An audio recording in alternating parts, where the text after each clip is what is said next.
Go.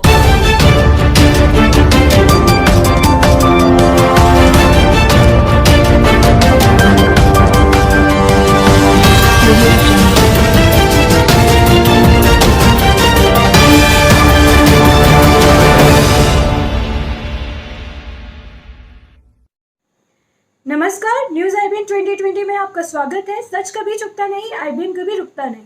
मैं सना शहजाद। एक नजर दिन भर की खबर पर। नमस्कार, मैं सरवर खान जरीवाला, न्यूज़ आईबीएन 2020 से। मैं आपको मध्य प्रदेश के उपचुनाव को लेकर जो घमासान मचा हुआ है वो मैं आपको उसकी कुछ चीज़ें आपको दर्शाना चाहता हूँ, उसके बारे में कुछ समझाना चाहता हूँ।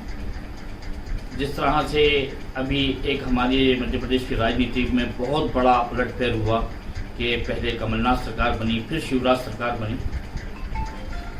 पहले लोगों ने शिवराज को नहीं हराया था, लोगों ने बीजेपी की कुछ गलत नीतियों को, कुछ कार्यकर्ताओं की गलत नीतियों को हराया था, क्योंकि व्यक्तिगत रूप से शिवराज सिंह चौहान जो हैं वो अच्छे आदमी हैं, मध्य प्रदेश की जनता उनको पसंद करती है। उसके बाद में कुछ उनके कार्यकर्ताओं द्वारा कुछ इस तरह की हरकतें होती रहीं, जिसकी वजह से मध्य प्रदेश में शिव रह गया, राज चला गया। फिर उसके बाद में 15 महीने कांग्रेस की सरकार चली, कमलनाथ जी सीएम बनकर आए। उन्होंने अपनी योजनाओं को लागू करा। जैसे उन्होंने एक भूमि माफियाओं के लिए एक अभियान चलाया था, वो अच्छा चलाया था। कई बेचारों को जिनके प्लॉटों पर किसी बदमाशों का कब्जा था, लोगों को प्लॉट मिल गए थे। अभी यहाँ हम बात कर रहे हैं चुनाव की। चुनाव होना है और चुनाव में किसकी सरकार बनती है, कहीं ऐसा ना हो कि अभी मध्य प्रदेश के अंदर कमल रह गया था, नाच चला गया था। कुछ इस तरह की हरकतें मध्य प्रदेश में आए दिन हो रही हैं। कहीं ऐसा तो नहीं कि ज्योतिरादित्य सिंधिया कांग्रेस छोड़कर बीजेपी में पहुंच गए, अपने तमाम साथियों को बटोर कर ले गए और वो बीजेपी में शरीक हो गए।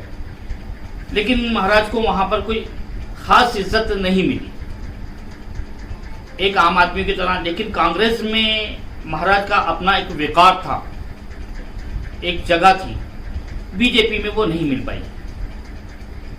अब फिर से चुनाव आ रहे हैं। कहीं ना कहीं मुझे लगता है कि हमारे मध्य प्रदेश और हमारे देश में एक नई कांग्रेस का जन्म फिर से होने वाला है। कहीं ना कहीं के बराबर खेल होता रहा है, लेकिन इसमें मरण किसकी हो रही है? कभी बीजेपी, कभी कांग्रेस, बस कांग्रेस बीजेपी, कांग्रेस बीजेपी। क्या मध्य प्रदेश के अंदर हम यही खेल खेलते रहेंगे? आज कांग्रेस, कल बीजेपी, क्या यही खेल खेलेंगे? ये खेल खेलने का वक्त नहीं है, ये कुछ करने का वक्त है। चाहे वो कांग्रेस हो, चाहे वो बीजेपी हो, कोई भी पार्टी हो, उसको अपने देश प्रदेश के लिए कुछ करना होगा, जब सरकार टिक पाएगी। हमेशा पेट जो होता है रोटी से भरता है, बातों से नहीं। बातों में तो बड़े बड़े दावे कर देते हैं हम कि आपके लिए ये कर देंगे, वो कर देंगे, लेकिन उसके बाद में पार्षद के चुनाव के भी आने वाले हैं। लेकिन वो पार्षद जो जीत के गए हैं, जिन गलियों में घूम रहे थे, वो पार्षद चुनाव जीतने के बाद आज तक गलियों में नहीं दिखाई दिए हैं। उन्हें जनता ढूंढती है। उनके जो सरकारी नंबर दे रखे हैं वो नंबर हमेशा हमेशा बंद रहते हैं। वो मजबूरी होकर सीएम हेल्पलाइन में अपने महल्ले की सफाई के लिए फोन लगाना पड़ते हैं। जब नगर निगम प्रशासन जागता है और फिर आके सफाई करता है, फिर वही हाल हो जाता है। भाई, नगर निगम के चुनाव भी अगर आपके होते हैं तो आपको अपना पार्षद बहुत सोच समझ के चुनना है, बहुत सोच समझ, क्योंकि ये पार्षदों की वजह से विधायक बनते हैं और विधायकों की वजह से लोग सांसद बनते हैं। तो आप ध्यान दें कि हमें कैसा पार्षद चुनना है, फिर पार्षद के चुनाव में ये फैसला करना है कि हमें कैसा विधायक चुनना है, और हमें विधायक के चुनाव में ये फैसला करना है कि हमें संसद कैसा चुनना है। बस ये छोटी सी बात है। उज्जैन में जब ज्योतिरादित्य सिंधिया कांग्रेस में थे और इन्होंने वहाँ की एक वरिष्ठ नेता कांग्रेस की जो स्टेज पे बैठी थी और उनको बड़ा अजीब तरीके से स्टेज से नीचे उतारा था और वो नीचे उतर गई थी, जिनका नाम है नूरी खान। कांग्रेस की काफ़ी अच्छी कद्दावर नेता हैं, कांग्रेस की अच्छी सिपह सालार हैं और उनको बड़ी उस टाइम एक अजीब सी शर्मिंदगी से वो नीचे उतर गई थी, क्योंकि क्या महिला की यही इज्जत है राजा महाराजाओं की नज़रों में? ज्योतिरादित्य सिंधिया ने यह जताया था उज्जैन में कि हम आका हैं और तुम गुलाम हो। शायद वो दौर नहीं रहा, राजा रजवाड़ों का दौर नहीं रहा। आज हिंदुस्तान के घर में हर एक व्यक्ति पढ़ा लिखा है, हर घर में नहीं तो हर दूसरे घर में पढ़ा लिखा व्यक्ति है, इतना तो जानता है कि अब राजा रजवाड़ों की हुकूमत नहीं रही है, अब बीजेपी और कांग्रेस और कई पार्टियों की हुकूमतें यहाँ हैं और रहेंगी। नूरी खान को नीचे उतारकर क्या जताया? एक तरफ तो नेता लोग कहते हैं कि आज की नारी सब पे भारी, या उनका मतलब ये होता है कि आज की नारी सबसे बेचारी।